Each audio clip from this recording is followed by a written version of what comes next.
Good morning students.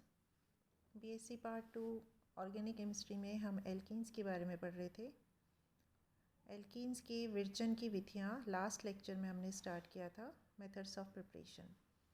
आपको alkene बनाने की एल्किल हैलाइड के डीहाइड्रोहेलोजिनेशन का मैकेनिज़्म और उसकी रिएक्शन लास्ट लेक्चर में मैंने आपको समझाई थी।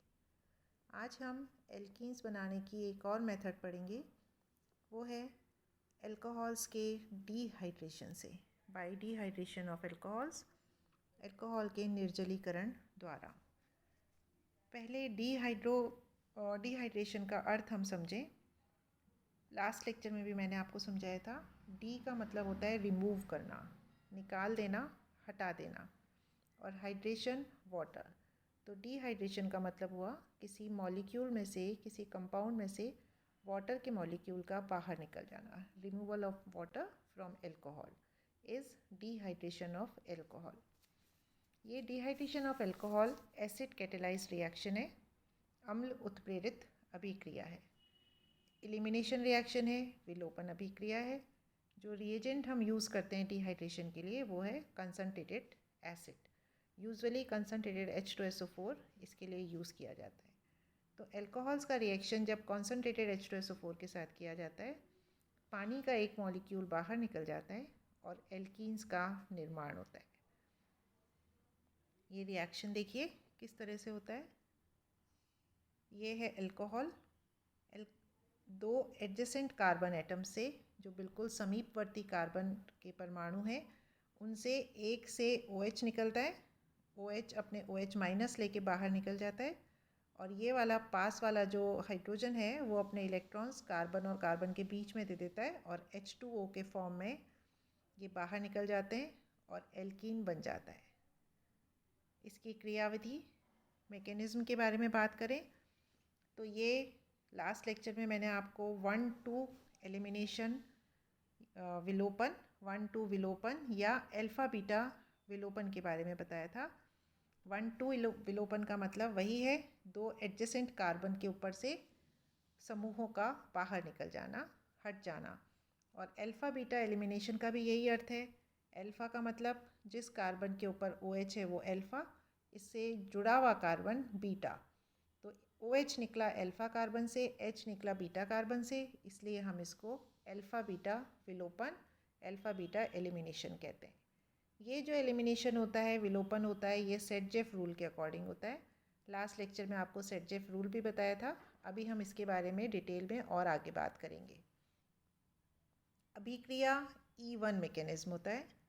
E1 और E2, जब एल्किल हैलाइड्स का डिहाइड्रोहेलोजिनेशन की क्रियाविधि हम देख रहे थे, तब आपको E1 और E2 मैकेनिज्म के बारे में बताया था। E1 मैकेनिज्म 2 स्टेप्स में होता है और इसमें कार्बोकैटायन इंटरमीडिएट होता है, मध्यवर्ती के रूप में मिलता है।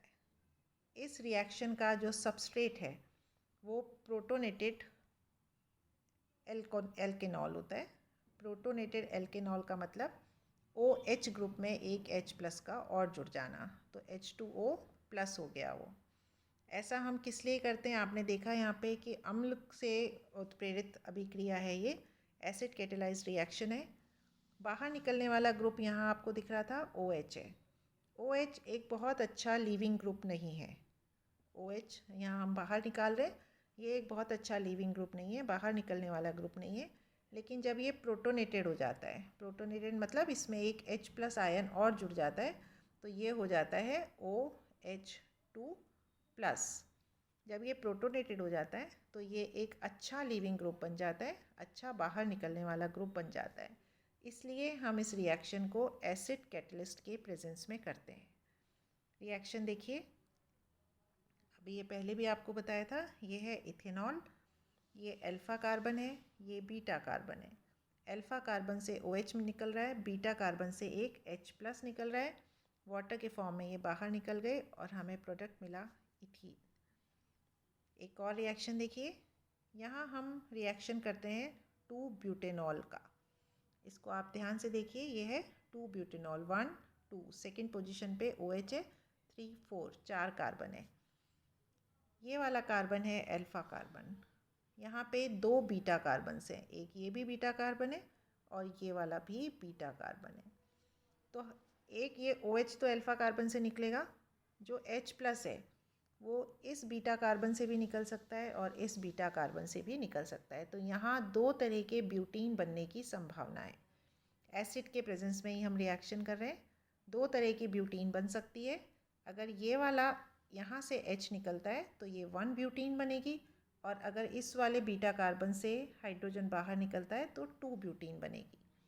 ये देखिए 2 तरह के प्रोडक्ट्स बने, एक 1 ब्यूटीन है और एक 2 ब्यूटीन है। यहाँ पे 2 ब्यूटीन मुख्य उत्पाद मेजर प्रोडक्ट है और 1 ब्यूटीन माइनर प्रोडक्ट है, अल्प मात्रा में बनता है। अभी क्यों बनता है ये सेट-जेफ रूल हमने लास्ट लेक्चर में आपको बताया था, और अभी आगे इसके बारे में हम फिर से बात करेंगे। पहले क्रियाविधि देखिए, मैकेनिज्म। अम्ल उत्प्रेरक के रूप में है, यहाँ पे एसिड कैटेलाइज्ड है। फर्स्ट स्टेप में H+ आयन OH के लोन पेयर ऑफ इलेक्ट्रॉन के ऊपर अटैक करता है और OH2 बना देता है। सेकेंड स्टेप में ये OH2+ इलेक्ट्रॉन्स लेके पानी के फॉर्म में बाहर निकल जाता है, कार्बोकेटायन इंटरमीडिएट बनता है। नेक्स्ट स्टेप में ये कार्बोकेटायन यहाँ से एक H+ बाहर निकाल देता है। ये H+ यहाँ कैटलिस्ट के रूप में हमने लिया था, इसलिए ये बाहर निकल गया और प्रोडक्ट मिला एल्कीन।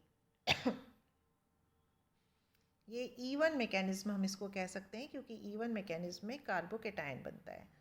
यहाँ पे बस सबस्ट्रेट अल्कोहल नहीं है, सबस्ट्रेट है प्रोटोनेटेड अल्कोहल।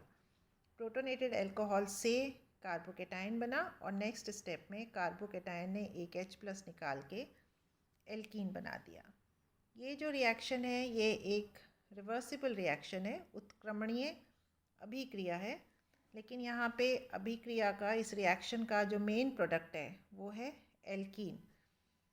क्योंकि एल्कीन वाष्पशील होता है, बहुत इजीली वेपराइज हो जाता है, इसलिए रिएक्शन में से कंटिन्यूसली बाहर निकलता रहता है। आप जानते हैं कि जब एक प्रोडक्ट कंटिन्यूसली रिएक्शन से बाहर निकलता रहता है तो ये रिएक्शन हमेशा फॉरवर्ड डायरेक्शन में कंटिन्यू करती रहेगी, जब तक कि ये पूरा कार्बोकेटायन एल्कीन में कन्वर्ट नहीं हो जाए, मीन्स सारा अल्कोहल एल्कीन में कन्वर्ट नहीं हो जाए। तो इस तरह साम्यावस्था हमेशा राइट हैंड की तरफ खिसकती रहती है। यहाँ पे देखिए, क्योंकि इंटरमीडिएट कंपाउंड एक कार्बोकेटायन है, इसलिए एल्केनॉल के डिहाइड्रेशन की रिएक्टिविटी का ऑर्डर भी वही होता है जो कार्बोकेटायन के स्टेबिलिटी का ऑर्डर होता है। मतलब टर्शरी अल्कोहल सबसे ज़्यादा तेज़ी से डिहाइड्रेट होके एल्कीन का निर्माण करते हैं, उसके बाद सेकेंडरी और उसके बाद प्राइमरी अल्कोहल सबसे स्लो ये रिएक्शन देते हैं। ये जो क्रम है, टर्शरी अल्कोहल, सेकेंडरी अल्कोहल और प्राइमरी अल्कोहल, यही क्रम कार्बोकेटायंस की स्टेबिलिटी का होता है। टर्शरी कार्बोकेटायन सबसे ज़्यादा स्टेबल होता है और प्राइमरी कार्बोकेटायन सबसे कम स्टेबल होता है।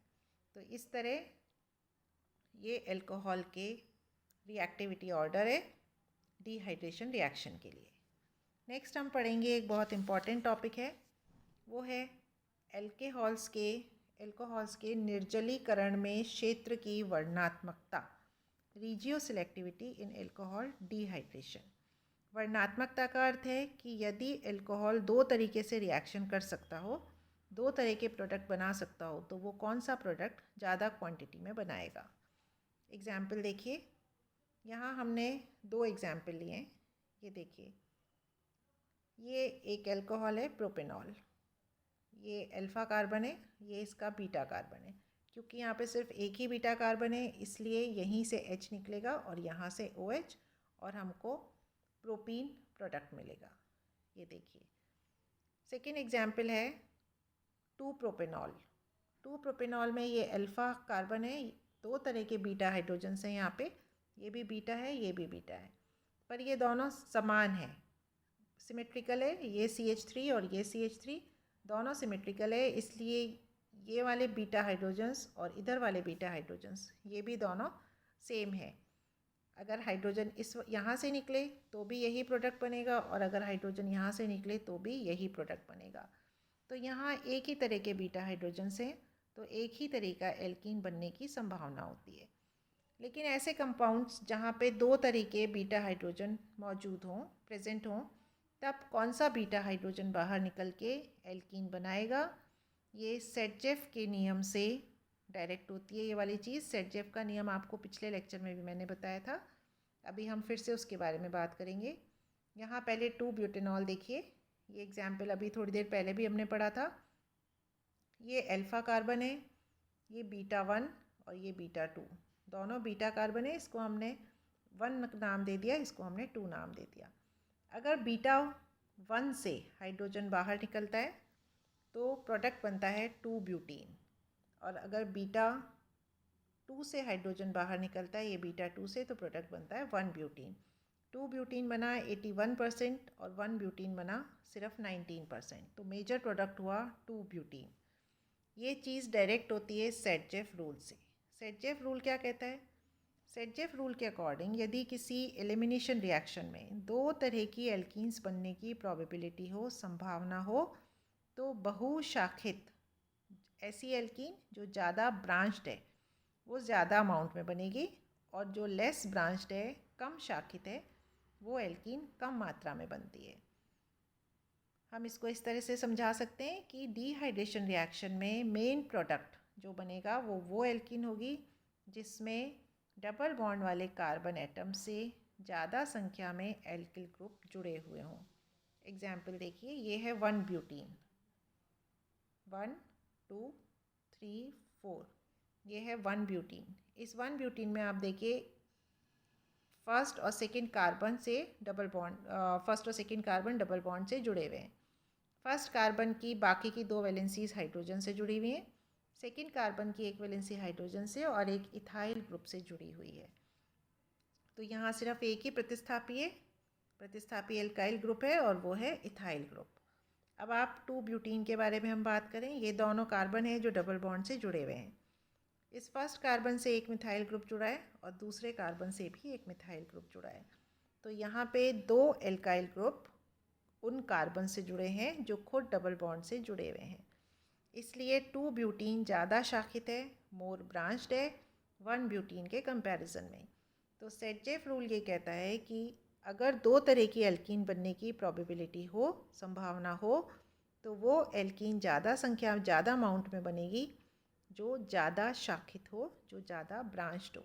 यहाँ क्योंकि 2-ब्यूटीन ज़्यादा ब्रांच्ड है, इसलिए 2-ब्यूटीन 81% अमाउंट में बनती है और 1-ब्यूटीन सिर्फ 19% में।